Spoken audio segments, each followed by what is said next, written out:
ماشاءاللہ ہے، اور اس وقت کی اسٹیبلشمنٹ جس طرح پاکستان کو چلانا چاہتی ہے ہم اس کی شدید مذمت کرتے ہیں۔ یہ کالا کوٹ جس نے پاکستان کو بنایا تھا آج اس کی ذمہ داری ڈبل ٹرپل ہو چکی ہے۔ 26ویں آئینی ترمیم کے ذریعے عدلیہ کو اپنی باغی بنا کے رکھ دیا گیا ہے۔ آج جمہوریت کو دفن کرنے کے بعد آئین اور قانون کی پامالی سرعام ہوتی نظر آ رہی ہے۔ ہیومن رائٹس وائلیشنز وہ اس طرح سے ہو رہی ہے کہ جو مقبوضہ کشمیر میں بھی نہیں ہو رہی۔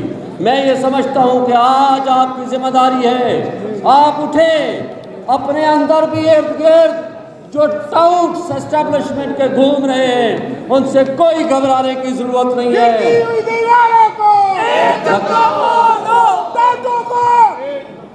اور اس کے ساتھ آپ اپنے آپ کو، اپنی طاقت کو پہچانیں، نکلے پاکستان کی خاطر، ملک کی خاطر، کالے کوٹ کی عزت کی خاطر۔ انشاءاللہ مجھے اپنے ساتھ